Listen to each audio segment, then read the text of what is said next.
అందరికీ నమస్కారం. ఈరోజు మనం చెప్పుకోబోయే కథ ప్రతి కూతురు ఓ ఇంటి కోడలే ముగింపు భాగం.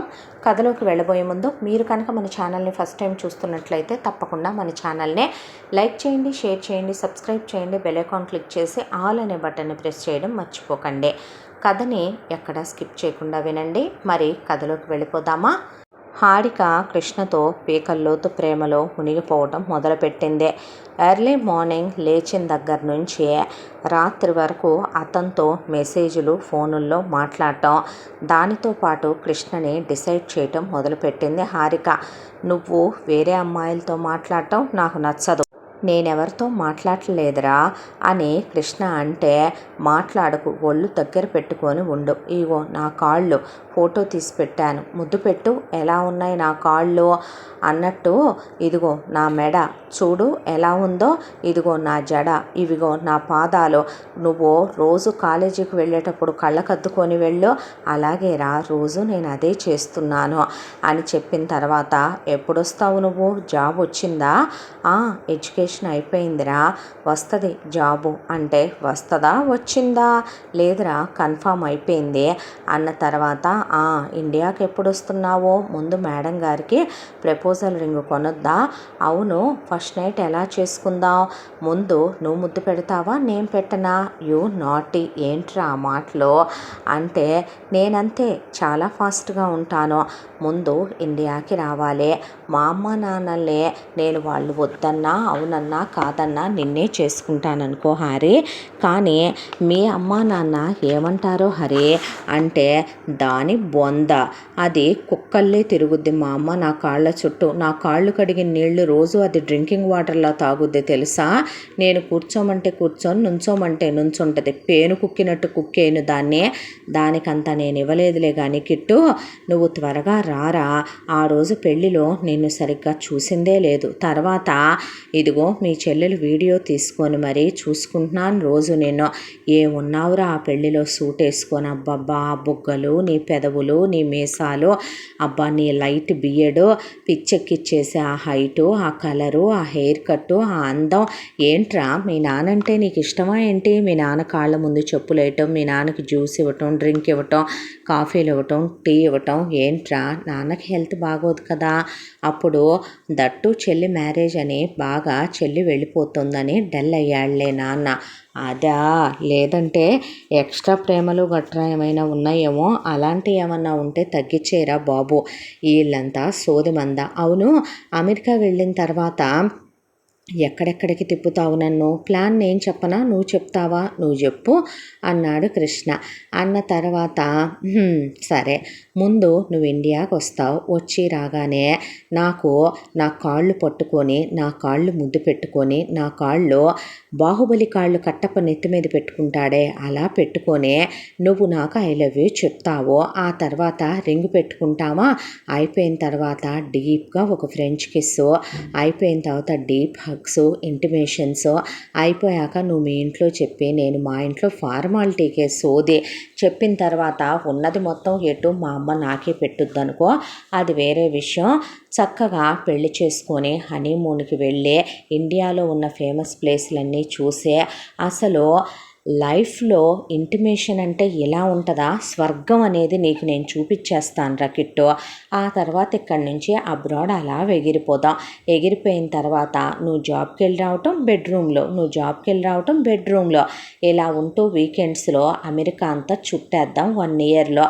ఆ తర్వాత ఇక ఆ చుట్టుపక్కల కంట్రీస్ అన్నీ 5 ఇయర్స్లో కవర్ చేసిన తర్వాత మళ్ళీ 7th ఇయర్లో క్లోజ్ అవుదాం, ఆ తర్వాత 8th ఇయర్కి నేను ప్రెగ్నెంట్ అవుతానంట, ఆ తర్వాత ఒకళ్ళని కన్నాక వాళ్ళకి నాపీలు మార్చుకోవటం దగ్గర నుంచి అన్నీ నువ్వే చూసుకోవాలి, నాకు ఇంటి పని వంట పని ఏది చెప్పకూడదు, అన్నీ నువ్వే చూసుకోవాలి, నేను ఎప్పుడు బెడ్రూమ్లోకి రమ్మంటే అప్పుడు రావాలి, ఎన్నిసార్లు కావాలంటే అన్నిసార్లు ఇంటిమేట్ అవ్వాలి, నాతో క్లోజ్గా ఉండాలి, నేను ఏది అడిగితే అది కొనిపెట్టాలి, నీ జీతం నాకు ఇవ్వాలి, పద్దాకా అసలు మనం ఇండియా రానేకూడదు, నువ్వు పద్దాకా నాకు తెలియకుండా మీ అమ్మకి, మీ చెల్లెళ్ళకి, మీ నాన్నకి ఫోన్ చేయకూడదు, నువ్వు ఒకవేళ వచ్చినా ఇండియాకి మా పుట్టింటికి రావాలి, మీ ఇంటికి అసలు వెళ్ళకూడదు. ఇప్పుడు కూడా నువ్వు ఇండియా వచ్చి రాగానే ఫస్ట్ నన్ను చూడ్డానికి నువ్వు ఇక్కడికే రావాలి. నువ్వు ఇక్కడికి వచ్చి నేను తీసుకురమ్మన్న గిఫ్ట్లన్నీ తీసుకొచ్చి ఆ తర్వాత నాకు ప్రపోజ్ చేసి డీప్గా నేను నిన్ను కావలసినన్ని ముద్దులు పెట్టుకొని హక్ చేసుకొని క్లోజ్ అయిన తర్వాత అప్పుడు నువ్వు మీ ఇంటికి వెళ్ళాలి, అర్థమవుతుందా? అలాగే అన్నాడు కృష్ణ. అన్న మాట ప్రకారమే ప్రపోజల్ రింగ్ని చూపించాడు హారికకి. ఎవరైనా చూపించి తీసుకుంటారా? యు నాటే, చూపించే తీసుకోవాలిరా. నేను నీకు కదా తీసుకుంటున్నాను, నీ మనసుకు నచ్చొద్దా? ఛీ, నువ్వు నీ మాటలో అనే తనే సెలెక్ట్ చేసుకుందే. అయిపోయిన తర్వాత తీసుకొని వచ్చాడు ప్రపోజల్ రింగ్ని. తను చెప్పిన గిఫ్ట్లని తనన్న మాట ప్రకారం ఎయిర్పోర్ట్లో దిగ్గానే ఫస్ట్ హారిక దగ్గరికే వచ్చాడు. ఏంటి ఎలాగొచ్చావు అంది రమణి. ఏయ్ ముయ్యవే అని హారిక దా బేబీ అని కృష్ణని తీసుకొని అమ్మ నాన్న ఎదురుగానే అన్న వదినల ఎదురుగానే బెడ్రూమ్లోకి లాక్కెళ్ళిపోయింది. లాక్కెళ్ళిపోయి కనీసం బెడ్రూమ్ డోర్ కూడా వేయకుండా ఆ అబ్బాయిని మంచం మీద తోసేసి ఆ అబ్బాయి మీద అటొక్కాలు ఇటొక్కాలు వేసి అలా అబ్బాయిని గట్టిగా హక్ చేసి పట్టేసుకొని డీప్గా 2 hours ముద్దులు పెట్టుకుంటుంటే నిర్ఘాంతపోయి అలా చూస్తూ నుంచుండిపోయింది రమణే. అయిపోయిన తర్వాత తెచ్చిన గిఫ్ట్లన్నీ ఇచ్చాడు. ఆ తర్వాత ఏది నా రింగేది, నా రింగేది, నా రింగేదని అతని మీద పడిపోయి దా ఇంటిమేట్ అవుదాం, షర్ట్ తీరా, క్లోజ్ అవుదాంరా, ఇంట్లో అందరూ ఉన్నారు బాగోదులే అంటే వాళ్ళదేముంది డోర్ ఏమంటావా పోనీ అనేసరికి రమణికి అలా కూర్చుండిపోయింది. మాట పలుకు ఏం రాలేదు. ఏమే అంటే మొయ్ నువ్వు నీ సోదే ఏంటి నీ పాత చింతకాయ పచ్చడి దరిద్రం, నువ్వును మూసుకొని కూర్చోవో దగ్గర అనేసిన తర్వాత వద్దులే తర్వాత చూద్దాం అన్నాడు కృష్ణ. అవును, నీ చెల్లెళ్ళకి నీ అమ్మ బాబుకి ఏమైనా తెచ్చావా గిఫ్ట్లో? లేదురా, నేను తెచ్చిందే ఒక ట్రాలే, ఇంకోటి నా లగేజ్, అది ఆల్రెడీ నేను ఎయిర్పోర్ట్లోనే పెట్టేసి వచ్చాను అంటే ఓకే నాకు నీ మీద నమ్మకం ఉందిలే ఆ మాత్రం. ఏది ప్రపోజల్ రింగు తీసి చూపించాడో తనే వేలికి పెట్టేసుకొని బాగుందా, ఐ లవ్ యూ టూ కూడా నేనే చెప్తానే. అది నేను ఒకటి చెప్పాలేమో, పర్లేదు ఐ లవ్ యూ టూ రెండు నేనే చెప్పేస్తానురా అనేసింది. దీనికి కుర్తి ఇదే అనుకొని ఏమీ మాట్లాడకుండా చాక్లెట్స్ తెచ్చావా, అక్కడ శానిటరీ నాప్కిన్లు తెమ్మన్నానే తేలేదా, అలాగే అక్కడి నుంచి బర్త్ కంట్రోల్కి వాడేవి అదే కాండోమ్స్ తెమ్మన్నాను తేలేదా, షో అన్నీ ఉన్నాయి అందులోనే లగేజ్లో అన్నాడు. వెరీ గుడ్, అన్నీ తెచ్చావా అయితే, యూ నాటే. అక్కడి నుంచి అండర్ గార్మెంట్స్ తెమ్మన్నాను తెచ్చావా, కరెక్ట్గానే ఉన్నాయా, వేసుకొని చూపించనా నీకు? పర్లేదులే నేను వెళ్ళాక నువ్వు వేసుకొని చూసుకో అన్నాడు. ఓకే, నీ ముందు నాకు సిగ్గేంట్రా, యూ నాటే, నన్ను అలా చూస్తే నువ్వే తట్టుకోలేవు అనేసరికి సరే నేను వెళ్ళొస్తాను అన్న తర్వాత మాట పలుకు లేకుండా బిగుసుకుపోయి మాధురి వాసు చెరో పక్క కత్తుక్కుపోయి అలా చూస్తూ నిలబడిపోయారు. ఆ తర్వాత మాధురిని లాగి దవడబెట్టి ఒకటేద్దాం అనిపించింది కానీ కృష్ణకి వాసుని కూడా దవడ పగలకూడదాం అనిపించింది కానీ అలా నిలబడి ఏందా చూస్తున్నారు వేడుకని. ఇంత దాంట్లో అసలు జగన్నాథం ఏమీ ఎరగనట్టు అలా న్యూస్ పేపర్లో తలపెట్టి కింద నుంచి రమణి కాలు మీద కాలేసి రుద్దుతున్నాడు. ఎవరయ్యా వస్తే లక్షణాలు అనుకుంటాం, ఎవరయ్యో ఎందుకు వస్తాయి అనుకున్నాడు కృష్ణ.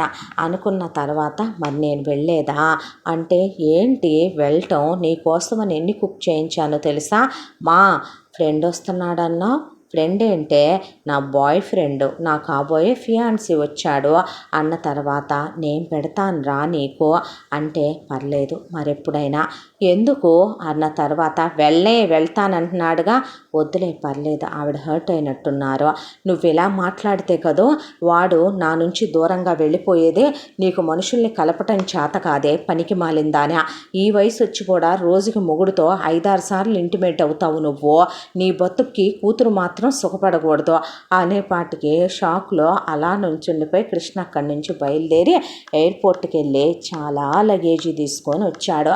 అదంతా తీసుకొని ఇంటికి వెళ్ళాడు. వెళ్ళటంతోనే ఎంతసేపు అయిందిరా వచ్చి అని అడిగాడు మాధవరావు. వాళ్ళ నాన్న ఆశీర్వాదం తీసుకొని స్నానం చేసి దేవుడికి దండం పెట్టుకొని వాళ్ళమ్మ వండినవన్నీ తిని చెల్లెలతో కబుర్లు చెప్పి తీసుకొచ్చినవన్నీ వాళ్ళకి తలా ఒక 2 ట్రాలీలు ఇచ్చి అవన్నీ అక్కడ పెట్టిన తర్వాత మేనత్తకి, మేనత్త భర్తకి, దాంతోపాటు మేనత్త కొడుకు అభిరామ్కి, వాళ్ళతో పాటు తీసుకొచ్చిన ఇది మాధురికి, వాసుకి కూడా తెచ్చాను, తర్వాత ఇద్దాం, జాగ్రత్తగా పెట్టమ్మా అని చెప్పాడు. చెప్తే అది సరేలే కానీ ఎక్కడికి వెళ్ళొచ్చావు నువ్వన్నా అని అడిగింది హర్షిత. అడిగితే నేను హారికను పెళ్లి చేసుకుందాం అనుకుంటున్నాను.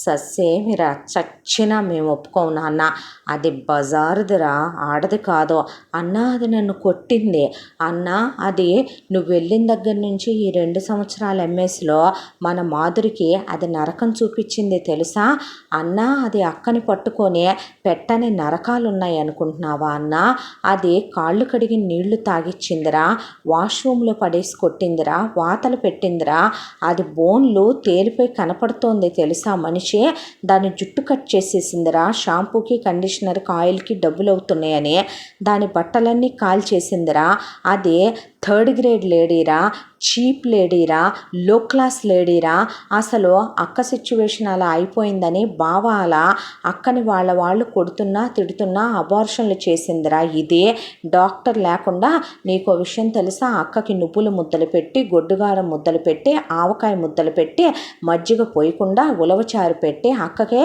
నాటుకోడి గ్రేవీ వేసి పెట్టి, అక్కకి అనాస పళ్ళు, బొప్పాయి పళ్ళు పెట్టి, కాళ్ళు చేతులు విరగదీసి పొట్ట మీద వాతలు పెట్టి అబోషన్ చేసిందిరా హారిక. అలాంటి దాన్ని నువ్వు చేసుకుంటావా అన్నా, నేను అస్సలు ఒప్పుకోను. బావ చిన్నప్పటి నుంచి తెలిసిన వాడైనా అభిని చేసుకోవాలంటేనే నాకు పెళ్ళంటేనే భయం పుట్టి కాళ్ళు చేతులు వణుకొస్తున్నాయి, రేపు పెళ్ళయ్యాక నా బతికేలా ఉంటుందా అని.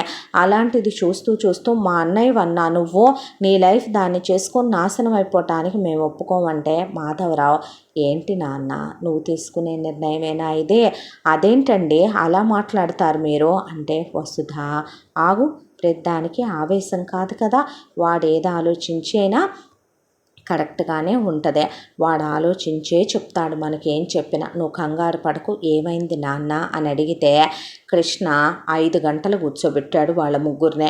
కూర్చోబెట్టి మొత్తం తను అనుకున్నది, తన మనసులో ఉన్నది, తనేమనుకుంటున్నదే, రేపు జరగబోయేది మొత్తం వాళ్ళ క్లియర్గా చెప్పాడు. చెప్పిన తర్వాత నీ ఇష్టమయ్యా అని భుజం తట్టి ఆయన అక్కడి నుంచి వెళ్ళిపోయాడు. సరే కానీ అనేసింది వసుధ. ఇదా విషయం, సరేలే, అమ్మో కంగారు పడిపోయానన్నా అనేసి హర్షిత అక్కడి నుంచి వెళ్ళిపోయింది. ఇదంతా విన్న అభే, ఏమే నన్ను పెళ్లి చేసుకోవటానికి నీకు భయం పుడుతుందా, ఎందుకే నేను నిన్ను తిట్టానా కొట్టానా ఏమైనా అన్నానా, ఏమో పెళ్ళైన తర్వాత నువ్వెలా మారుతావో ఎవరో తెలుసో, పోవయ్యా అనేసరికి ఏంటి బావా ఇది అన్నాడు కృష్ణతో. దాని గురించి తెలుసుకారా నీకు, కొన్నాళ్ళు ఆగితే అదే సెట్ అయిపోద్దిలే అన్నాడు కృష్ణ. ఇంతకే నువ్వేంటి అంటే, తెలిసి కూడా అడగకూడదురా అభిరామ్ అనేపాటికి శ్రీకృష్ణుడివి, ఎంతైనా నీ తెలివి నీకు ఉంటుందిలే బాబు అనేసి నవ్వేసి, ఏం తెచ్చా నాకు అని అంటే, ఇదిగోరా అన్నాడు కృష్ణ. అన్న తర్వాత బాగున్నావా నాన్న అని సునంద, ఎలా ఉన్నావురా అని శంకర్రావు వచ్చి పలకరించారు. బాగున్నాను మావయ్య, బాగున్నాను అత్తయ్య అని వాళ్ళ బ్లెస్సింగ్స్ తీసుకున్నాక, మొత్తానికి రంగుదేలేవరా అమెరికా వెళ్ళాక అని నవ్విచ్చాడు ఆయన. ఆ తర్వాత ఇక ఇంట్లో ఒక పెద్ద వీరంగమే స్టార్ట్ చేసింది రమణే. వాడి మీద పడి నువ్వు ఆ మూతి ముద్దులు ఇవ్వటం ఏంటో, వాడి మీద పడిపోయి నువ్వు ఆ చొక్కాలు బటన్లు తీసేయటం ఏంటో, నువ్వు వాడి మీదకేంటే చిన్నపిల్లలు కనుక చిన్నప్పుడు నువ్వు నా మీదకి ఎక్కేసినట్టు అలా బిహేవ్ చేయటం ఏంటి నువ్వు అంటే, నేను వాడిని ప్రేమించాను, వాడిని తప్ప సస్సేమిరా, నువ్వు చచ్చినా నేను ఎవరిని చేసుకోను, చచ్చినా నేను వాడికి ఇవ్వను.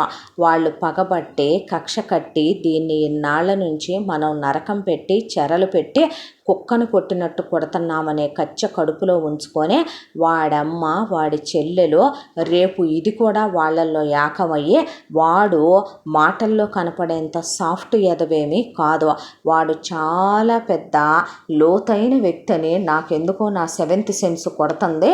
నువ్వు వాడిని చేసుకుంటానంటే నేను ఒప్పుకోను. అమెరికాలో ఉన్న డాక్టర్కి ఇచ్చి చేస్తానమ్మా, 200 కాసులు బంగారం పెడతానే, 4 ల్యాండ్లు పెడతానే, నీ కోసం 4-10 10 పోర్షన్ల ఇల్లు కొన్నామే, 4 అపార్ట్మెంట్లు కొన్నామే, నీకోసమనే ఆ 7 కోట్ల రూపాయల డబ్బులు దాసామే, నానా గడ్డి కరిసి మీ నాన్న నానా పాలసీలు చేయించే, నానా తిప్పలు పడ్డామే నీకోసమనే. అమ్మా నిన్నెలా చూసుకుంటానో తెలుసా, నీకెంత వెండి చేయించానే, డైమండ్ సెట్ చేయించానే. అమ్మా నీకేమైనా అయితే నా ప్రాణం గిజగిజలాడిపోద్దే, అర్థం చేసుకోవే, నీ కాళ్ళు పట్టుకుంటానే. వాణ్ణి చేసుకోవటమేందే, నేను చచ్చిన ఒప్పుకొని పెళ్ళికి నీ కాళ్ళు ఇరక్కొడతా వెధవేషాలు వేసావంటే. ఏ పిచ్చి పిచ్చిగా ఉందా ఏంటి? అంతకుముందు నువ్వు 40-50 మంది బాయ్ ఫ్రెండ్స్ని మార్చినా కూడా 1 నైట్ స్టాండ్లని అటు ఇటు నువ్వు వెళ్తానంటేనే నేను ఒప్పుకోలే. ఎందుకంటే నీ క్యారెక్టర్ మీద మచ్చపడకూడదు, రేపొద్దున నిన్ను పెద్ద సంబంధం ఇవ్వాలని. అలాంటిది నువ్వు వాడిని అలా మూతి ముద్దులు పెడుతున్నావని తెలిస్తే నీకు అమెరికా డాక్టర్ వస్తాడంటే అనేసరికి ఆహా నీ పని ఎలా ఉందా అని శుభ్రంగా హారిక బయటికి వెళ్ళి కృష్ణని రమ్మనమని ఒక హోటల్ రూమ్ బుక్ చేసి 3 days కృష్ణని అలా ఏదో ట్యాబ్లెట్లు కలిపేసి మరి అతనితో క్లోజ్ అయ్యి ఇంటిమేట్ అయ్యి 3 రోజుల తర్వాత ఇంటికి తిరిగి వచ్చి ఇప్పుడు నేను వాడితో ఇంటిమేట్ కూడా అయ్యాను. అంటే ఏంటో తెలుసా, శారీరకంగా కలిశాను. నా శోభనం అయిపోయింది పెళ్ళికి ముందే. ఇన్నాళ్ళు నేను నీ మాటిని కన్యగా ఉన్నాననేగా నీకంత బలిసి, నీకంత మదమెక్కి పొగరెక్కి నన్ను వాడికి ఇచ్చి పెళ్ళి చేయనన్నావుగా. కాబట్టే ఇప్పుడు నేను చెడిపోయిన దాన్నే. ఎవడు నమ్మొచ్చాడు నీ మాటలు, నన్ను బెదిరిద్దాం అనుకుంటున్నావు, నోరు ముయ్యి అంద రమణి.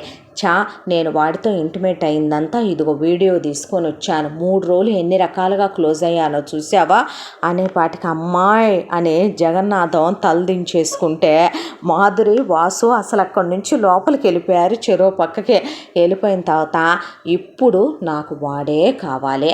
ఎంత జరిగిన తర్వాత నువ్వు వాడికి కాకుండా వేరే వాడికి ఇచ్చి చేద్దామనుకున్నావు అనుకో, ఏముందే వాడి దగ్గర మగతనం ఉంది, ఏముందే వాడి దగ్గర అందం ఉంది, ఏముందే వాడి దగ్గర వాడు నాకు నచ్చాడో, ఏముందే వాడి దగ్గర నువ్వు ఏముందంటావు. వీడి దగ్గర ఏముంది, ఈ జగన్నాథం గారిని నువ్వు చేసుకోవాలా, వీళ్ళలో ఉన్నవన్నీ నీకు నచ్చినాయి, వాళ్ళలో ఉన్నవన్నీ నాకు నచ్చినాయి. చిన్నప్పటి నుంచి నువ్వే కదే నన్ను ఇలా పెంచి తయారు చేశావు. కాబట్టి ఈ వయసుకి నీకు వీడిలో ఏముందని వీడు నచ్చుతున్నాడు, నీలో ఏముందని వీడికి నువ్వు నచ్చుతున్నావో, అలాగే నాకు వాడు నచ్చాడు. పెళ్ళి అవ్వటం ఆలస్యం 1 month నా ప్లాన్ నాకుంది. ట్రిప్పులకి వెళ్ళొచ్చి ఆ తర్వాత వాడిని తీసుకొని అమెరికా తీసుకెళ్ళి కుక్కని చేసి తొక్కేస్తాను అక్కడ. నువ్వు ఎక్స్ట్రాలు చేయకు. నా తెలీదా, నేను నీ కూతురునమ్మా. నువ్వు ఈ జగన్నాథం గారిని తొక్కేలా నాయనమ్మ తాతయ్యని ఏ రోజైనా నువ్వు చూసావా, అమ్మమ్మ తాతయ్యని ఎప్పుడైనా నువ్వు చూసావా? అలాంటిది నా తెలీదా ఏంటి, ఎలా హ్యాండిల్ చేసుకోవాలో, ఎలా మేనేజ్ చేసుకోవాలో. నన్ను ఏమైనా అంటే నీ చేతిలో ఆడి చెల్లెలు లేదా ఏంటి, ఫుట్బాల్ ఆడే దీన్ని, దానికి నాకు పెళ్లి చేయనంటావేంటే నువ్వు అనేసరికి షో అనే మొత్తానికి కృష్ణని పిలిపించింది హారిక. వచ్చాడు. ఇదిగో అబ్బాయి, మా అమ్మాయి నిన్ను ఇష్టపడ్డానంటుంది కాబట్టి ఈ పెళ్ళికి ఒప్పుకున్నాను. అలాగేనండి, నువ్వు మా అమ్మాయి కాళ్ళ దగ్గర పడి ఉండాలి. అలాగేనండి, జీతం మా అమ్మాయికి ఇవ్వాలి. అలాగేనండి, అమెరికాలో నువ్వు మా అమ్మాయిని ఇంత పని కూడా చేయించకూడదు, మొత్తం నువ్వే చేసుకోవాలి. అలాగేనండి, నువ్వు ఇక్కడి నుంచి మీ వాళ్ళని అమెరికా పిలిపించకూడదు. అలాగేనండి, అక్కడి నుంచి నువ్వు పద్దాకి ఇండియాకి రాకూడదు. తను చెప్పిందండి. ఒకవేళ వచ్చినా మా ఇంటికి రావాలి. సరేనండి, మా అమ్మాయి ఎప్పుడు సుఖపెట్టమంటే అప్పుడు సుఖపెట్టాలి, మా అమ్మాయి ఎలా ఉండమంటే అలా ఉండాలి, మా అమ్మాయి ఏమిమ్మంటే అది ఇవ్వాలి. అలాగేనండి, నేను ఇప్పుడు చేస్తుంది కూడా అదేగా. సరేలే, అలాగైతే ఇప్పుడు నేనిచ్చే కట్న కానుకలు జాగ్రత్త చేసుకుంటారుగా. భలేవారేనండి అన్న తర్వాత సరే మరి అయితే కానీ మీ అమ్మ బాబుల్ని తీసుకొని రా మాట్లాడదాం అనేసరికి మంచి రోజు చూసి తీసుకొస్తానండి అన్న తర్వాత పెళ్ళికి ముందే ఎదవేషాలు ఇవ్వకండి. కన్యాదానం చేసే రాత ఇక ఉందా లేదా అనేది అర్థం కాక ఏడిస్తస్తున్నాడు వాళ్ళ నాన్న. ఇంకా కన్యత్వం అంటే ఉందంటారండి. నువ్వే కదరా తీసేసింది అది. నేనే తీసేసానని మీరు అంటున్నారు, నాది కూడా తీసిందని మీరు గుర్తించాలి అక్కడ అన్న తర్వాత ఏంటి అనేపాటికి తనేదో సరదాగా ఏంటి అత్తగారివని నీతో ఆ మాత్రం జోకులు వేయకూడదా, మొహం పగిలిద్ది కొట్టానంటే పళ్ళు రాలుతాయి, ఎదవ మొహం ఒకటి వేసుకొని. నీతో ఆ మాత్రం జోక్ చేయకూడదా అల్లుడని, నువ్వు నీ ఎదవేషాలు సరదా కన్నాడా. సరేలే అలాగైతే యూ నాటీ అని లోపలికి వెళ్ళింది రమణి. అన్న తర్వాత వెళ్ళబ్బాయి మీ అమ్మా నాన్నల్ని తీసుకురా అన్నాక మాధురి వాసు అలా చూస్తూ నుంచున్నారు కృష్ణనే. వెళ్ళి అమ్మ నాన్న చెల్లెల్ని మేనత్త వాళ్ళని అందరినీ తీసుకొని సంబంధం మాట్లాడటానికి వస్తే ఎంత పెద్ద లిస్టు తను పెడుతున్నానని చెప్పి ఎంగేజ్మెంట్ ఖర్చులు నాయే, పెళ్లి ఖర్చులు నాయే, హనీమూన్ ఖర్చులు నాయే అని కాలు మీద కాలేసుకొని మాట్లాడింది రమణి. అలాగే మొత్తం నువ్వేలే పెట్టుకోవాల్సింది కూడా అనేసింది వసుధ. అన్న తర్వాత వీళ్ళు ఎంగేజ్మెంట్ అయిపోయి పెళ్ళి అయిపోయి ఆ తర్వాత ఎలాగైతే ఒక నెల రోజుల పాటు అలా మాధురిని వాసుతో హనీమూన్కి వెళ్ళనిచ్చారో అలాగే హారికని కృష్ణతో హనీమూన్కి వెళ్ళనిచ్చారో వసుధ వాళ్ళు కూడా. హనీమూన్కి వెళ్ళి ఆ 1 మంత్లో ఇండియాలో ఉన్న ఫేమస్ ప్లేస్లన్నీ తిరిగేసి మొగుడుతో పగలనక రాత్రనక బాగా లైఫ్ని ఎంజాయ్ చేసి ఇక అమెరికా వెళ్ళిపోతున్నాననే ఆనందంలో తిరిగి వచ్చింది అత్తగారింటికి. వచ్చిన తర్వాత హర్షిత కూర్చొని ఏదో వర్క్ చేసుకుంటుంటే మొహం మీద పడేలాగా చెప్పులు విసిరి కొట్టి ఆ తర్వాత ఒళ్ళు బలిసిందా అని చెప్పులు మూలకిసిరేస్తే ఆ అమ్మాయిని జుట్టు పట్టుకొని చెంపలు వాయించి నీకేమైనా పిచ్చా తిక్క అని వసుధ వస్తే ఈ వయసుకు కూడా ఇంకా నువ్వు ఎంత ముస్తాబవుతున్నావంటే ఇంకా నీ మొగుడుతో నువ్వు చేయించుకుంటున్నావేంటే కొంపదీసి నా మొగుడు ఇది కాకుండా ఇంకెంతమందిని కంటున్నావు, అంకుల్ ఆఫీస్కి వెళ్ళాక ఇంకెంతమందిని పిలిపించుకుంటున్నావు అనేపాటికి కిట్టో అందావిడ. అనేసరికి కృష్ణ రానే వచ్చాడు. ఏమైందమ్మా అనేసరికి నాన్నగారు ఎలా అయిపోయారో చూడరా, ఏం అడిగిందో చూడరా. ఏమన్నావు? ఏం లేదు, నీ అమ్మని నేను పప్పుచారులు ఉప్పు చేపలు ఇలాంటి చెత్త అంతా వండిందే. నేను కాంటినెంటల్ ఇటాలియన్ చైనీస్ వండమన్నాను. దీనికి ఎంత బలుపు, దీనికంత ఎమర్జెన్సీ వర్క్స్ ఏమున్నాయంట. ఇందాక బట్టలారేస్తుంటే ఆల్రెడీ వీడితోనేగా నీ అత్త కొడుకుతో దీనికి పెళ్లి చేద్దాం అనుకుంటున్నారు. ఇది ఎదిరింటోడికి చున్నీ లేకుండా తెగ పైకి ఎగిరి ఏం చూపిస్తుందంటావు. ఏరా యూజ్డ్ పీస్నా నువ్వు పెళ్లి చేసుకుంటుందే. అవును అన్నట్టు అమ్మ కోసం వస్తున్నావా కూతురు కోసం వస్తున్నావా అనేసరికి అభి నువ్వు ఇంటికెళ్ళు అనేసరికి అభిరామ్ మండిపోయే కళ్ళతో చూస్తూ వెళ్ళాడు. ఇక తలుపులు మూసి నాన్న మీరు లైబ్రరీకి వెళ్ళే టైం అయిందిగా వెళ్ళండి అన్నాక మాధవరావు ఆయనే మాట్లాడలేక వెళ్ళిపోయాడు. డోర్స్ క్లోజ్ చేయటం బెల్ట్ బకెల్ సైడ్ తీసుకున్నాడు కృష్ణ. తీసుకొని మాట్లాడతావా బజారుదానా బరితెగిచ్చిన మాటలు నీకు తల్లికి అత్తకి నీకు ఆడపడుచుకి తోబుట్టువులకి మొగుడికి ఆడపడుచుల మొగుళ్ళకి తేడా తెలియదంటే వావి వరుసలు లేందానా ఏం మాటలే మాట్లాడేది. మరి నువ్వు చున్నీలు వేసుకోకుండా అంతంత బ్రాడ్ నెక్కులతో ఇందాకటి నుంచి తెగ ఫోన్ కాల్స్ మాట్లాడుకుంటూ డాబా మీద తిరుగుతూ 300 సార్లు వంగావు. అదే క్వశ్చన్ నేను నిన్ను అడిగితే ఎలా కనపడుతున్నారే నా ఫ్యామిలీ నీకంటే కొడతావేంటి నన్ను. అమెరికా వెళ్ళిన తర్వాత నీ మీద కేసు పెడతా. ఇక్కడ పెట్టవా అన్నాడు. ఎవడు చెప్పాడే నేను అమెరికా వెళుతున్నానని. అసలు మా ఫ్యామిలీని వదిలి మా నాన్నని వదిలి మా అమ్మని వదిలి నేనెందుకు అమెరికాలో ఉంటానే. నేను అమెరికా వెళ్ళిందే పై చదువులు చదువుకుంటే ఇక్కడ నాకు ఎక్కువ శాలరీతో జాబ్ వచ్చుద్దని కంప్లీట్గా తట్టబుట్ట సర్దుకొని వచ్చాను నేను. ఇక్కడే నాకు ఒక ఎంఎన్సీ కంపెనీలో జాబ్ వచ్చింది. ఎందుకు నీ డీటెయిల్స్ అన్నీ తీసుకున్నాను అనుకుంటున్నావు. నీకు కూడా అక్కడే నా కింద నువ్వు ఒక ఎంప్లాయీగా జాబ్కి రావాలి రేపటి నుంచే. రానంటే ఏంట్రా బలిసిందా ఒళ్ళు నీకు. నన్ను మాయ చేసి మభ్యపెట్టి ఏంటేంటేంటి నిన్ను నేను మాయ చేశానా, నిన్ను నేను మభ్యపెట్టానా, నువ్వు కొంచెం అడ్డం లేవరా అని వసుధ చీర బొడ్లో దోపి ఏంటే ఈ వయసుకు కూడా నేను ముస్తాబవుతున్నానా. మరి నీ అమ్మ రోజుకు 10 సార్లు ఎందుకే స్నానాలు చేసి చీరలు మార్చుద్దే. నీ బాబు ఎప్పుడు చూసినా ఇంట్లో ఉంటాడు ఎందుకే. ఏమే కారపు ముద్దలు తినిపిస్తారా మా మాధురికి? ఏమే ఇంటికి వస్తే నా చిన్న కూతుర్ని కొడతావా నువ్వు? అత్తగారంటే ఏంటో చూపించనా నీకు? నీ అమ్మేం చూపిస్తుంది నేను చూపించినట్టు? ఆడపడుచంటే ఏంటో చూద్దువు కానీ నువ్వు. ఆ రోజు నన్ను కొట్టావు కదూ, మా అక్కని 2 సంవత్సరాలుగా నరకాలు పెట్టారు కదో, మీ అన్నయ్య నోరు మూయించేశావు కదో. ఏంటి ఎదురింటోడు కోసం నేను ఎగిరెగిరి చున్నీలు తీసేసి బట్టలు ఆరేసి ఏం చూపిస్తున్నానా? మా బావకి నువ్వు నా మీద ఇప్పుడు కంప్లైంట్ చెప్పావా? నేనేంటనేది నువ్వు చూడకపోతే చూసుకోమని కళ్ళల్లో కారం కొట్టి పడేసి కుమ్మేసి ఒళ్ళంతా వాతలేసి పడేసి తుక్కు కింద బాదారు ముగ్గురు కలిసి. వామ్మో వాయ్యో తండ్రో దేవుడో, నన్ను మోసం చేశారు, నన్ను మభ్య పెట్టారు, అది చేశారు ఇది చేశారు అన్న తర్వాత ఇక ఏడ్చి ఏడ్చి ఏడ్చి అలాగే కూర్చున్నాక మజ్జిగన్నం కలిపి సత్తుబొచ్చులో పోశారు. వాళ్ళు డైనింగ్ టేబుల్ మీద కూర్చున్నారు. ఆ తర్వాత నేను తిన్నంది, లేకపోతే నీకు అది కూడా గతి ఉండదు అన్న తర్వాత పద బెడ్రూమ్లోకి, నీకు అది మిస్ చేయకూడదు కదే అని చెప్పి తీసుకెళ్ళంగానే నువ్వు నన్ను ప్రేమించానన్నావు, నన్ను అదన్నావు ఇదన్నావు, అమెరికా తీసుకెళ్తానన్నావు, నా కాళ్ళు రోజు నువ్వు కళ్ళకద్దుకుంటానన్నావు, నేను తప్ప నీ మనసులో ఎవరూ లేరన్నావు. అలాంటిది ఇప్పుడేంట్రా ఎలా తయారయ్యావు నువ్వు? నోరుమొయ్ అని ఇక తనకు కావలసిందేదో తను ఆ కాస్త సుఖం అయిపోయిన తర్వాత బయట నడవమని బయటికి గెంటేశాడు.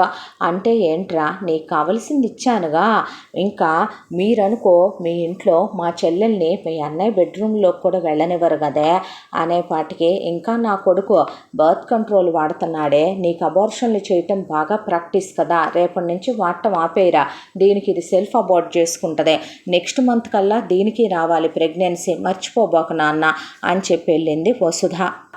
ఆ తరువాత నుంచి హారికని నుంచుంటే తన్ను కూర్చుంటే తన్ను తంతూ ఇంట్లో పని మనిషిని తీసేసి అక్కడ మాధురిని ఎలాగైతే టార్చర్లు పెడుతున్నారో అలాగే ఇక్కడ మాధురికి కూడా ఫుడ్ పెట్టకుండా మజ్జిగన్నమే పెడుతూ పొద్దున మధ్యాహ్నం సాయంత్రం రాత్రి చద్దన్నాలు తినిపిస్తూ ఆఫీస్కి అస్సలు తీసుకెళ్ళడు కృష్ణ హారికని. తనే 2-3 సర్వీస్ ఆటోలు మారి ఎవరో ఒకళ్ళని లిఫ్ట్ అడుక్కొని వెళ్ళాలి. పోనీ ఎవరినైనా గోకుదాము, బాయ్ ఫ్రెండ్స్నే బాయ్ బెస్టీల్ని పిలుద్దామంటే తాట తీసేసి వదిలిపెడతాడనే ఎవరి జోలికి వెళ్ళేది కాదు. ఆఫీస్కి వెళ్ళి రాగానే జీతం మొత్తం కార్డు తన దగ్గరే ఉంటుంది కాబట్టి ఒకే ఒక్క స్వైప్తో అమౌంట్ మొత్తం తీసేస్తాడు కృష్ణ. ఇక ఇంట్లో ఇసిరేసిన బట్టలు వేసుకోవాలి అత్త ఆడపడుచులో, వాళ్ళు చెప్పిన ప్రతి పనల్లా చెయ్యాలి. అంటు తోమటం, బట్టలు ఉతకటం, ఇల్లు ఉడవటం, పద కాపురానికి అంటే నాకు దానికి కూడా ఓపిక ఉండట్లేదు.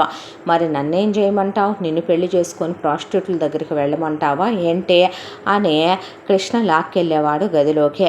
ఇలా ఒక నెల రోజుల కాపురం అయ్యేపాటికి ఈ కాపురం నా వల్ల కాదు, ఇలా ఈ టార్చర్లు నేను భరించలేను, ఈ నరకాలు భరించడం కన్నా చావటం నయమని అమ్మ నాన్నలకి ఫోన్ చేసి చెప్పుకుంది.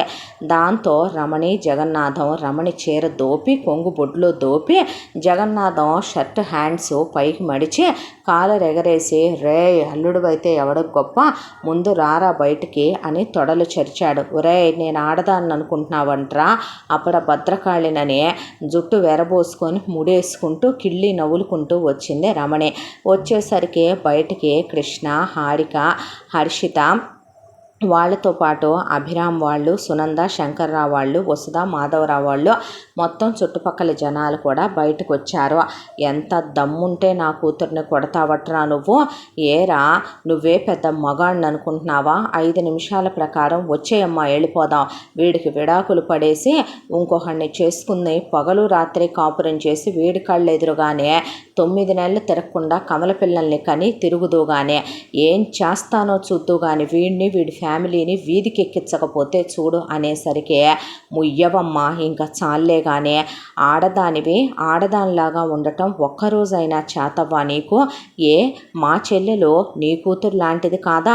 ఇక్కడికి వచ్చేపాటికి కన్నపేగు కదిలిపోతోంది, నొప్పులు వస్తున్నాయి, భారాలు బరువులు గుర్తొచ్చి కూతురుకు ఇంకో పెళ్లి చేయించడం, విడాకులు ఇవ్వటం, ఇన్నిటి గురించి మాట్లాడుతున్నావే. మరి అక్కడ అమాయకురాలు నోట్లో నాలుక లేని మా మాధురిని ఇచ్చి పెళ్లి చేస్తే నీ కొడుకుని చేతగాని వాడిని చేసి నువ్వు మా మాధురిని కొట్టట్లా తిట్టట్లా 3 అబార్షన్లు ఇది నువ్వు కలిసి చేసేలా మా మాధురికి అన్నం పెట్టకుండా కారం ముద్దలు పెట్టట్లా, దాని జీతం మీరు 2 ఏళ్లుగా తినట్లా, దాని మొగుడి జీతం తీసుకోవట్లా, దాన్ని మొగుడి దగ్గరికి వెళ్ళనివ్వకుండా నువ్వు నీ కూతురు కలిసి మీ దగ్గర పడుకోబెట్టుకోవట్లా, దాంతో ట్యూషన్లు చెప్పించట్లా, మిషన్లు కుట్టించట్లా, ఇంకా నీ కూతురుతో అవన్నీ స్టార్ట్ చేయించలేదే, చేయించబోతున్నాను, అల్లుడంటే ఏంటో చూస్తావు నువ్వు అన్నాడు కృష్ణ. రేయ్ నేనున్నానని మర్చిపోకంటే మామ, నీకు అసలు ఇక్కడ డైలాగ్సే లేవు. ఎందుకో తెలుసా, నువ్వు అంతేగా మొగుడివి కాదు, నువ్వు బృహన్నల్లాంటోడివి కాదు, నువ్వు ఎలాంటోడివో తెలుసా, పెళ్ళాం పడగ్గది ఈ రెండుంటే చాలు అనుకునే మనిషివే. అంతవరకే ఉండలేదనుకో, మామని కొట్టిన అల్లుడుగా నాకేమీ ఇబ్బంది లేదు, మా అల్లుడితో తన్నిచ్చుకున్న మామగా చరిత్రలో నిలబడిపోతావు నువ్వు అనేసరికి రమణి కొట్టడానికి వచ్చింది కృష్ణనే. దాంతో ఒక్క తోపు తోస్తే వెళ్ళి జగన్నాథం మీద పడింది. వచ్చేయమ్మా, ఏంటి వీడితో నీకు అతిగతి లేక నేనేమైనా తగ్గుతాననుకుంటున్నావా ఏంటే, మీ అమ్మని నేను అనేపాటికి నరకం అంటే ఎలా ఉంటుందో వీడి చెల్లెలకి అక్కడ నేను చూపిస్తాననేసరికి నువ్వు అక్కడ దానికి నరకం చూపించు, మేము దీనికి ఇంకా నరకాలంటే ఎలా ఉంటాయో చూపిస్తాం అంది వసుధ. నువ్వు ఆడదానివేనే, నీకు పెళ్లి కావలసిన ఒక కూతురు ఉంది. అబ్బచ్చా, ఇదే డైలాగులో మేమెప్పుడో ఎక్కడో చెప్పినట్టు నువ్వు విన్నట్టు నీకు గుర్తులేదో అనేపాటికి, అయితే నా కూతుర్నే హింసలు పెట్టి చంపేద్దాం అనుకుంటున్నారా, వచ్చేయమ్మా అంటే, అత్త నువ్వు నీ కూతుర్ని ఆల్రెడీ నగ్నంగా చూసిన దానివే కదా, నీ కూతురు నీకు మా పెళ్ళికి ముందే మా ఇంటిమేటెడ్ వీడియోలు చూపించింది కదా, ఇదిగో మా పెళ్ళైన దగ్గర నుంచే నీ కూతురు స్నానం చేసేటప్పుడు, బట్టలు మార్చుకునేటప్పుడు, కాపురం చేసేటప్పుడు నేను వీడియోలు తీసుకున్నా.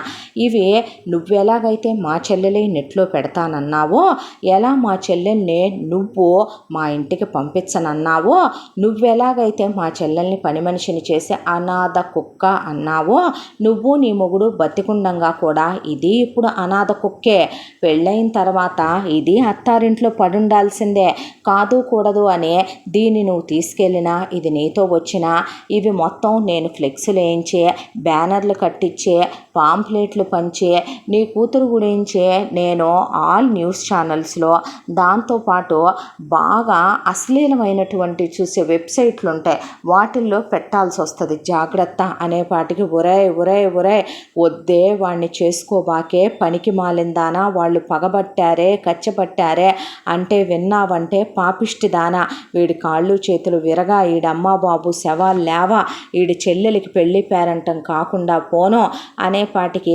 పడేసి ఉతికి వదిలిపెట్టారు రమణినే. జగన్నాథం అడ్డం వస్తే జగన్నాథాన్ని కూడా దంచేశారు, అయిపోయిందే.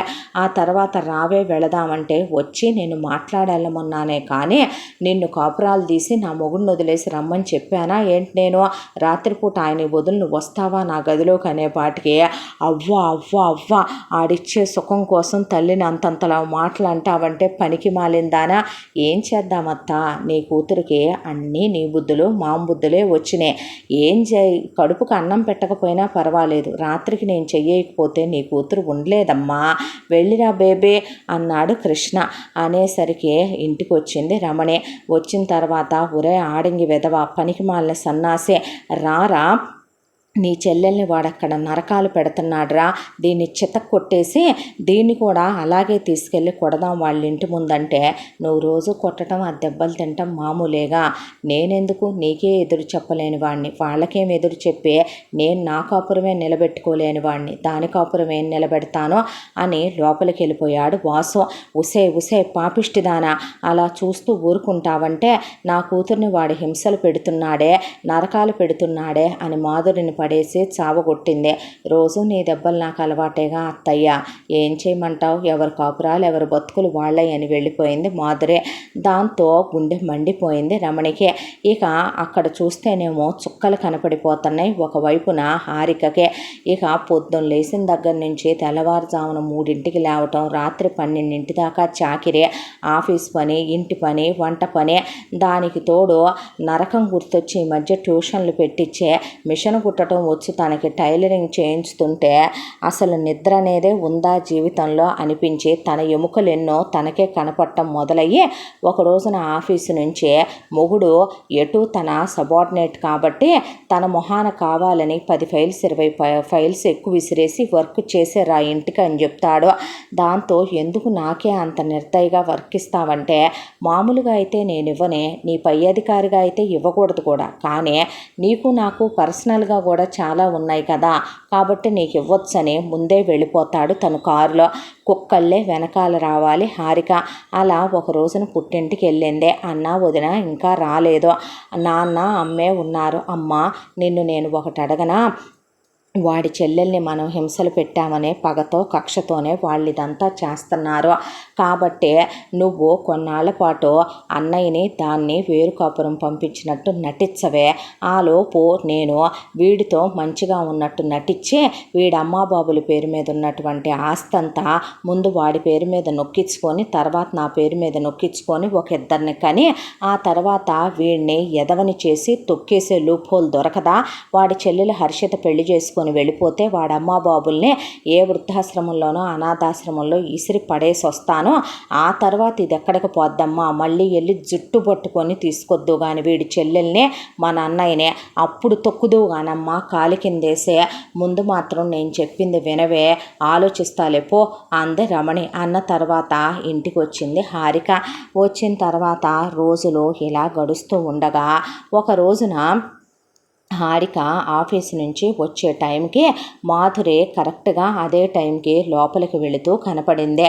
ఇది నా మొగుడికి ఏం నూరిపోస్తుందో పాపిష్టిదే, ఏమేం చెప్పడానికి వచ్చిందో దీని దినం బెట్ట అనుకొని వచ్చి కిటికీ పక్కన నుంచునేసరికి ఇక అన్నయ్య అన్నయ్య అని పిలిస్తే లోపల నుంచి కృష్ణ బయటకు వచ్చాడు. ఇంట్లో వసుధ, హర్షిత, మాధవరావు లేరు, గుడిదాకా వెళ్ళారు. అయితే ఏంటమ్మా ఇలా వచ్చావు, ఎలా ఉన్నావు అని అడిగాడు. అన్నయ్య నా సంగతి తీసి పక్కన పెట్టు, ఎందుకురా నువ్వు ఇలా తయారయ్యావు, నువ్వేనా అన్నయ్య, నేను చూస్తోంది నువ్వేనా, ఎందుకు అన్నయ్య హారికని అలా హింసలు పెడుతున్నావు, తను ఒక ఆడపిల్లేనన్నయ్య, నువ్వు అలా చేయటం కరెక్ట్ కాదు. ఓ అన్నను పలకరించడానికి వచ్చావేమో, పుట్టింటికి వచ్చావేమో అనుకున్నాను, ఆ ఇంటి కోడలిగా వచ్చావా అన్నాడు కృష్ణ. పిచ్చి మాటలు మాట్లాడకరా నువ్వు, నేనంటే మీకున్న ఇష్టం ఎంతో నాకు తెలుసు, ఆ ఇష్టంతోనే మీరంతా ఇలా చేస్తున్నారని తెలుసు. అన్నయ్య ఒక విషయం చెప్పమంటావా, మన బంగారం మంచిదైతే ఒకళ్ళని అనుకోవాల్సిన అవసరం ఉందంటావా?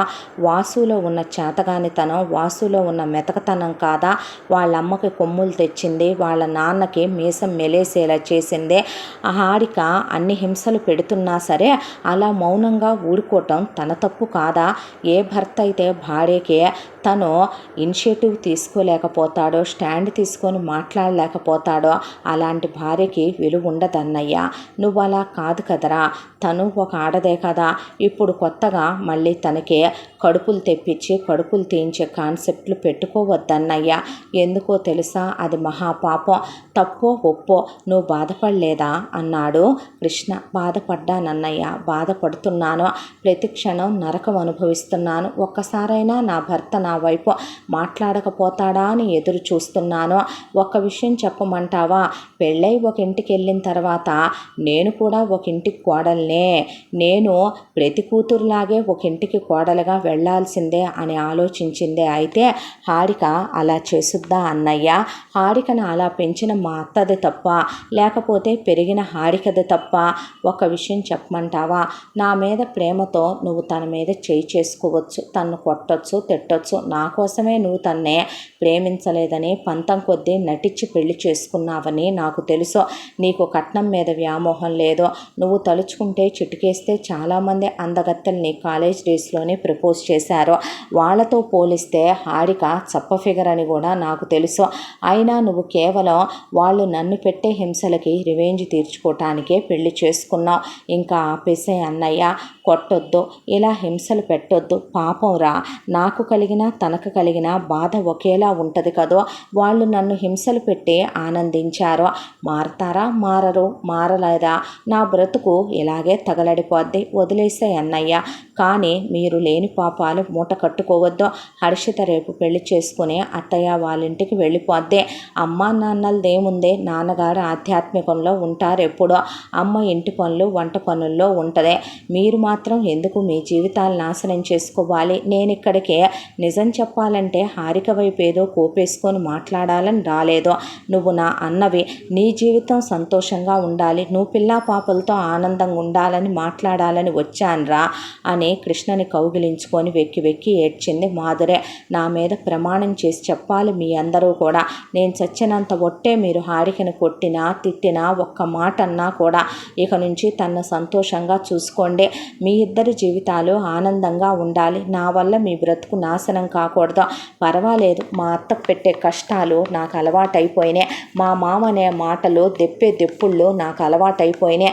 నా భర్తలో చేతగానితనం ఉండి ఎందుకన్నయ్యా మా అత్తనే మామనే ఆడపడుచునే అనుకోవటం? నువ్వలా కాదు కదరా, నువ్వలా ఉండొద్దన్నా. ఆకాశమంత ఉన్నతమైన హృదయం నీదే, నువ్వెప్పుడూ అలాగే ఉండాలి. నా అన్నగా నువ్వు ఎవరితో మాట పట్టడం, ఎవరి ముందు దిగజారిపోవటం నీ చెల్లెలుగా నేను భరించలేను, సహించలేను. ఒక మాట చెప్పమంటావా? అడుసు తొక్కనేలా కాలు కడగనేలా అని హారికను పెళ్లి చేసుకున్న రోజే నువ్వు పెంటలో కాలు పెట్టినట్టు అయిపోయిందన్నయ్య. మళ్ళీ నువ్వు కాలు కడుక్కోవాలి అన్నా కూడా అది సాధ్యపడే విషయం కాదు. కర్పూరం ఉందే, దాన్ని తీసుకొచ్చి నువ్వు దేవుడి ముందు వెలిగిస్తే హారతవుద్ది. శవం మీద పెట్టి వెలిగిస్తే దానికి ఏ విలువ ఉండదు. హారిక లాంటి వాళ్ళని మార్చాలనుకోవటం కన్నా నువ్వు నీలా ఉంటే వాళ్ళే ఒళ్ళు దగ్గర పెట్టుకొని ఉంటారు. ఇది నీ జీవితం, నీకు నచ్చినట్టుగా నువ్వు గడపాలే తప్ప ఎవరి కోసం నీ బ్రతుకు నాశనం చేసుకోవద్దురా అని లోపల మాధురి మాట్లాడుతూ ఉండగా బయట నిలబడ్డ హారిక సిగ్గుతో తలదించుకుంది. గుడి నుంచి ఎప్పుడో మాధురి స్టార్ట్ చేసినప్పుడే హర్షిత, వసుధ, మాధవరావు వచ్చే అసహ్యంగా జుగుప్సగా గొంగళి పురుగును చూసినట్టు హారికని అలా చూసి, ఏం బ్రతుకే నీది, ఏం మనిషివే నువ్వు, ఛీ నీది ఒక ఆడజన్మేనా, సాటి ఆడదాన్ని తల్లి తండ్రి లేని పిల్లని మీ ఇంటికిచ్చి చేస్తే ఎంత నీచానికి దిగజారిపోయి నరకాలు పెట్టారే నీ అమ్మ బాబు నువ్వు కలిసే. మీకు పోతే జన్మలెత్తటానికి మళ్ళీ జన్మలుంటాయా? నీకు బిడ్డా పాప కలుగుతారా? రేపు నీ పిల్లలు నీకేం విలువిస్తారే? నువ్వేమైనా గొప్ప పనులు చేశాననుకుంటున్నావా? నీ గర్వంతో, నీ అహంకారంతో, నీ మొగుడుతో ఒక్కరోజు నువ్వు మంచిదాన్ని అనిపించుకోగలవా? నీ అత్తామామలతో, ఆడపడుచులతో నువ్వు ఒక్కనాడు ఆడదాన్ని అనిపించుకోగలవా?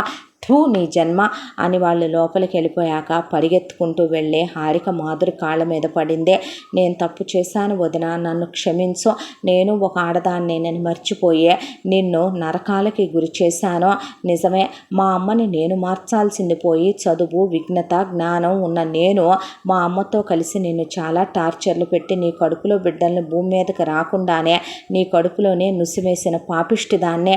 7 జన్మలకి నా పాపాలకి క్షమాపణ లేదో, నన్ను దయచేసి మన్నించు వదిన, నేనే వచ్చి అమ్మతో మాట్లాడతాను పదా అనే ఇంటికి వచ్చింది. ఇక హారిక వెంట పెట్టుకొని మాధురిని, ఎక్కడికి వెళ్ళావే బజారుదానా, వెళ్ళి బండంట్లున్నాయి తోవి అమ్మ ఇంకాపేసే, నువ్వు వదినతో అలాంటి పనులు చేయించొద్దు. ఎందుకు ఛాన్సనే?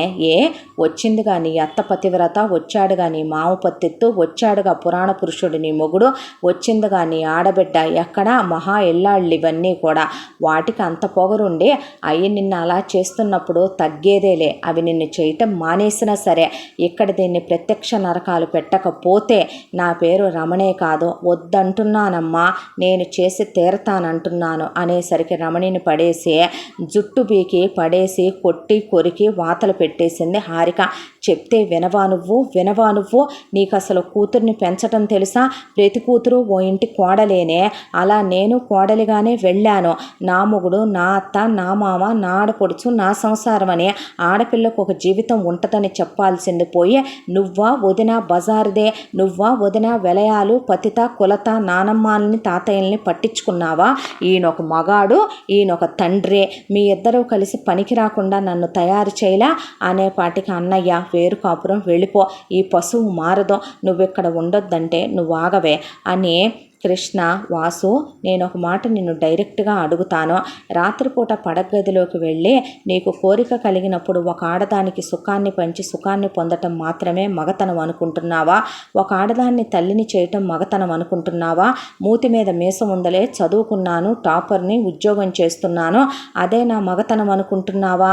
భార్యని భర్త ప్రొటెక్ట్ చేయాలి, తన వైపు స్టాండ్ తీసుకోవాలి, తనకి అన్నీ నువ్వే కావాలి. దట్టు మాధురికి తల్లి తండ్రి ఎవ్వరూ లేరు, అన్నీ మనమే అవుతామని కదూ ప్రమాణం చేసే భార్యని పెళ్లి చేసుకుంటాం. అలాంటిది నువ్వే పట్టించుకోపోతే తన సంతోషం తన బాధ ఏదైనా ఎవరితో పంచుకుంటుందే?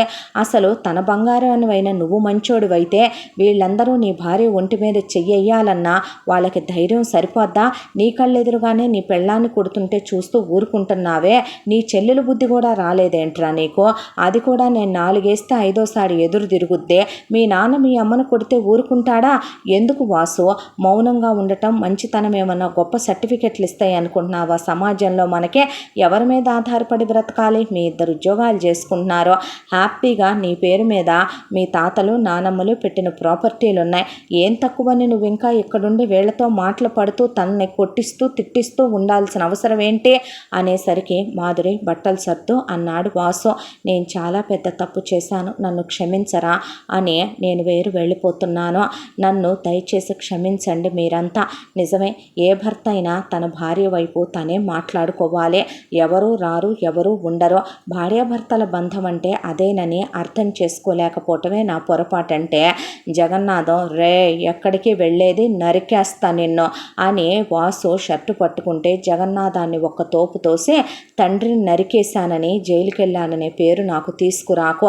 ఒరేయ్ అనేసరికి రమణే, ఛీ నోరుమై, నిన్నమ్మ అని పిలవాలంటేనే అసహ్యం వేస్తుంది. నా భార్య నగలు నేను తీసుకుంటున్నానని బొడ్లో తాళాలు లాక్కొని బీరువాలో నగలన్నీ తెచ్చేశాడు మాధురివి. ఆ అమ్మాయి పేరు మీద వసుధ వాళ్ళేసిన డబ్బుల తాలూకు ఇక బాండ్ పేపర్స్ కూడా తీసుకొని పదని భార్య చేపట్టుకొని అక్కడి నుండి ముందు అప్పటికప్పుడు రెంటల్స్ వాళ్ళకి ఫోన్ చేసి ఒక అపార్ట్మెంట్ తీసుకొని మారిపోయి వాళ్ళు ఉద్యోగాలు చేసుకుంటూ ఇద్దరు అన్యోన్యంగా ఉంటూ మాధురికి ఆ తర్వాత ప్రెగ్నెన్సీ వచ్చి 2 పిల్లలు పుట్టారు. వాసుకి తన నానమ్మ తాతయ్య అమ్మమ్మ తాతయ్యలు పెట్టిన ఆస్తి మీద హక్కు వచ్చింది. ఆ పొలాలు మంచి రేటుకే అమ్ముడుపోయినాయి. అవి అమ్మేసి 1 కోటి రూపాయలు పెట్టి విల్లా కొనుక్కొని కారు కొనుక్కున్నారు. మిగతా డబ్బులు కొంత పిల్లల పేరు మీద వేసి కొంత వాళ్ళ రిటైర్మెంట్కి వాళ్ళ పేరు మీద మ్యూచువల్స్లో వేసుకున్నారు. ఇద్దరు హ్యాపీగా ప్రమోషన్లు వచ్చి వాసుదేటు మంచి జీతమే కాబట్టి చక్కగా ఉద్యోగానికి వెళ్ళి రావటం మొదలుపెట్టారు. హారిక తను చేసిన తప్పుకి క్షమాపణ చెప్పుకుంది. వసుధకి, మాధవరావుకి, కృష్ణకే. ఏ ఆడపిల్ల అయినా పెళ్ళైన తర్వాత మన ఫ్యూచర్ ఏంటి, మన లైఫ్ ఏంటి అని ఆలోచించాలి. రేపు మనకి పిల్లలు పుడతారు. నీ మొగుడు, నీ సంసారం, నీ అత్త మామ, నీ పిల్లలు అని ఆలోచించాల్సింది పోయి నీకెందుకే మీ అన్న గురించి, వదిన గురించి, మీ అమ్మ నాన్న గురించి. పెళ్ళైన తర్వాత ఏ ఆడపిల్ల అయినా పుట్టింటికి ఏ పండుగకో వెళ్ళి పసుపు కుంకాలు పెట్టించుకొచ్చుకుంటే గౌరవంగా ఉంటుంది తనకి తన భర్తకే. అలా కాకుండా వెళ్ళి పుట్టెళ్ళ మీద పడి తినేవాళ్ళని ఎన్ని రకాల శాపనార్థాలు ఆ ఇంట్లో ఉండే అన్నల భార్యలు తమ్ముళ్ళ భార్యలు పెడతారో తెలిస్తే ఏ ఆడది ఆ ఇంటి గడప కూడా తొక్కదేమో. నీకైనా సిగ్గుండాలి అన్న తరువాత క్షమించండి అత్తయ్య అంటే, చూడమ్మా నువ్వు ఒక సంస్కారవంతమైన కోడలిగా ఉన్నంత వరకు నేను పద్ధతి గల అత్తగారిగానే ఉంటాను. నీలో నుండి పాత హారిక బయటకు వస్తే నాలో నుండి పాత వసుధ బయటకు వచ్చుద్దే. నీకు పెట్టాలనుకున్న 50 కాసుల బంగారం ఇది తీసుకో. ఇంతకు మించి అనవసరమైన విషయాల్లో నువ్వు కలగజేసుకుంటే నేను అస్సలు ఒప్పుకోను. ఎంతలో ఉండాలో అంతలో ఉంటే మంచిది. ఎవరి హద్దుల్లో వాళ్ళు. మీ జీవితాల గురించి మీరు చూసుకుంటే మంచిదే అనేసి ఉద్యోగానికి వెళ్ళొస్తుంది. జీతం భర్తకి తనే ఇస్తోంది. ఆ తర్వాత నువ్వేమీ టైలరింగ్ చేయొద్దు, ట్యూషన్లు చెప్పొద్దని తీసేయించారు. ఇంట్లో వంట పని అత్తగారు చూసుకుంటుంది. ఇంటి పనులకు పని మనుషులు ఉన్నారు. ఆడపడుచు తన్నేమీ అందు. మామగారు అసలు ఒక్క మాట అండు. కృష్ణ చాలా హ్యాపీగా చూసుకుంటాడు. తనే తన జీవితాన్నే కావాలని నాశనం చేసుకుందే. ఒక ఆడది మారితే, ఒక ఆడది ఇల్లాలిగా ఉంటే జీవితం ఎంత ఆనందంగా ఉంటుందో, వెలయాల్లా ప్రవర్తిస్తే అత్తింటి వాళ్ళు ఎలా మారతారో హారిక రియాలిటీలో చూసేసిందే. కాబట్టి ఇహ నుంచి నా మొగుడు, నా సంసారం, నా పిల్లలు అనుకొని ప్రెగ్నెన్సీలు వచ్చి 2 పిల్లల్ని కంది. ఆ తర్వాత హర్షితకి అభిరామ్కి నాకు పెళ్ళంటే భయం, భయం అంటే ఏంటమ్మా అలా అంటావు అనే మేనత్త మేనమామ వచ్చి చేతులు పట్టుకొని హర్షితకి అభిరామ్కి పెళ్లి జరిపించారు. హ్యాపీగా హనీమూన్కి వెళ్ళొచ్చి అభిరామ్ బిజినెస్కి వెళ్ళొస్తూ హర్షితకి ట్విన్స్ పుట్టారు. హ్యాపీగా వాళ్ళ లైఫ్ సెటిల్ అయిపోయింది. హారిక గమనించటం మొదలుపెట్టింది. వసుధ ఎవరితోనూ అతిగా ఉండదు, అలాగని శత్రుత్వాలు ఉండవు. సంవత్సరానికి ఒక్కసారి పండక్కి హర్షితని మాధురిని పిలుసుద్దే. పిలిచినప్పుడు పసుపు కుంకాలు పెట్టి బట్టలు పెట్టి పంపించుద్దే తప్ప ఇక్కడి నుంచి ఐదోచిపెట్టడం ఈదోచిపెట్టడం, కోడల మీద కూతుళ్ళకి చాడీలు చెప్పటం, ఆవిడకి అసలు తన తల్లిలాగా అలాంటివి అలవాటే లేవు. ఎంత పద్ధతిగానో ఉండే అత్తగారు ఆవిడ. నిజం చెప్పాలంటే మొగుడు కూడా ఏదో తన మమ్మ పప్ప బాయ్ లాగో లేదంటే చెల్లెల్ని వెనకేసుకు రావటమో అలాంటి నైజం కాదు కృష్ణదే. ఎంతసేపు కెరీర్ గురించి, ఫ్యూచర్ గురించి, పిల్లల గురించి, తన గురించే ఆలోచిస్తాడో కృష్ణ. తనే అర్థం చేసుకోలేకపోయిందా వీళ్ళని అనుకుందే. చచ్చిందాక రమణి జగన్నాథం వెళ్ళి మాధురికి వాసుకి ఎన్నిసార్లు హారిక చెప్పినా సారీ చెప్పింది లేదో. జగన్నాథం మంచాన పడి తీసుకొని రోగాలు వచ్చిపోయాడు. రమణి హార్ట్ అటాక్తో పోతూ కూడా ఆస్తి మొత్తం హారిక పేరు మీదే పెట్టిపోయారు. ఆ పాప భారాన్ని నేను తీసుకోలేనని వాళ్ళు పోయినప్పుడు తగలేయటానికి వాసు వస్తే పెట్టిన ఆస్తి మొత్తాన్ని 2 సగాలు చేయించి ఒక సగం తను తీసుకొని సగం అన్నకిచ్చేసిందే. ఎప్పుడైనా నేను పుట్టింటికి వస్తే సంతోషంగా నువ్వు నీ పిల్లలు నన్ను ఆహ్వానించే పసుపు కుంకాలు పెట్టి పంపించాలన్నయ్య. నాకు పుట్టిల్లు ఉందనే ఆనందంతో ఉండాలి వదినా, నేను మాకక్కర్లేదు. నేను నిజంగానే ఇప్పుడు మారానని మీరు నమ్మటం కోసమైనా మీ ఆస్తి మీరు తీసుకోండి. నేనేమి దానమో ధర్మమో దయాభిక్ష ఇవ్వట్లేదని సగం వాళ్ళకి ఇచ్చేసి సగం తను తీసుకుందే. ఎంతో పద్ధతిగా ఉంటూ ప్రతి కూతురు ఓ ఇంటి కోడలేనని ఒళ్ళు దగ్గర పెట్టుకొని తన కాపురం ఏదో తను చేసుకుంటూ ఒక సంసారపక్షమైన ఇల్లాలుగా బ్రతకటం ఎలాగో నేర్చుకుందే హారిక. ఎంతటితో ఈ కథ సమాప్తం. మళ్ళీ మరొక మంచి కథతో కలుసుకుందాం. తప్పకుండా మన ఛానల్ని సబ్స్క్రైబ్ చేసుకోండి. ఈ కథను మనకు అందించిన కథా రచయిత్రి జి యామిని శ్రీనివాస్ గారు. మరో మంచి కథతో మీ ముందుకు వస్తాను. Thank you.